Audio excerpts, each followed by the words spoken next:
Du 17 au 24 octobre 2020, c'est la semaine des bibliothèques publiques du Québec.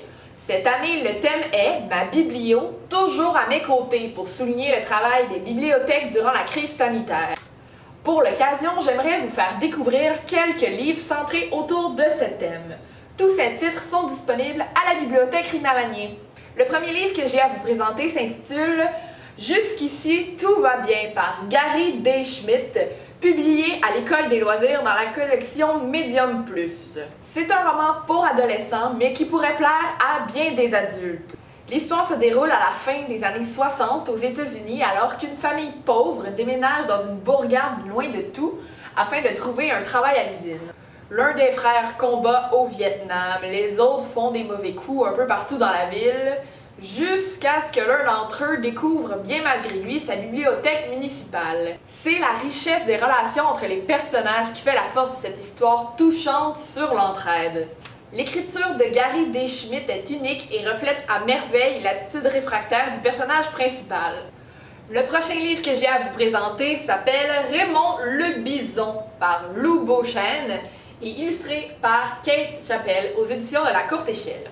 C'est un mini-roman illustré qui peut très bien se lire seul ou avec l'aide d'un adulte. Ça raconte l'histoire de Raymond, le personnage principal d'un livre qui est retourné par erreur dans la chute à livres de la bibliothèque. Va-t-il réussir à retrouver son propriétaire et meilleur ami?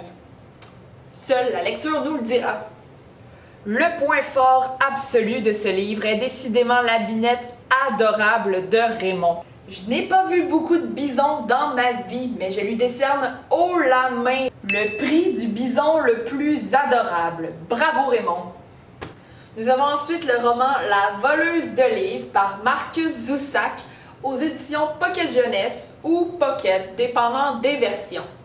C'est un roman qui a été vendu à plus de 16 millions d'exemplaires, qui a reçu de nombreux prix, qui a été adapté en film. Et laissez-moi vous dire que c'est amplement mérité.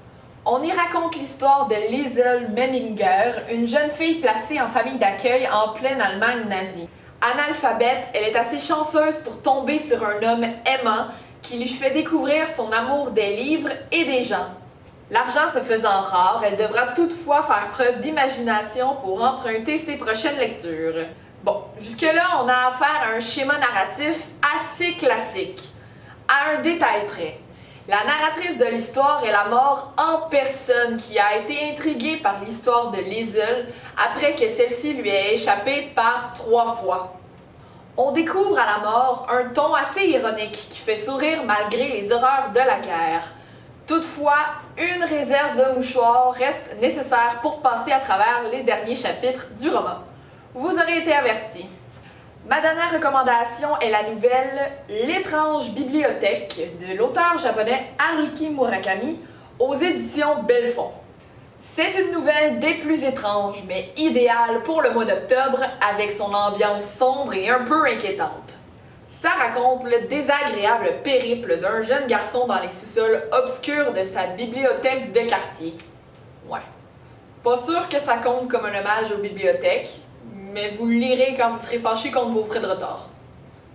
Bref, un texte pour lecteurs aguerris qui aiment sortir des sentiers battus. Murakami est un auteur qu'il faut lire pour l'expérience de la lecture plutôt que pour essayer de tout comprendre.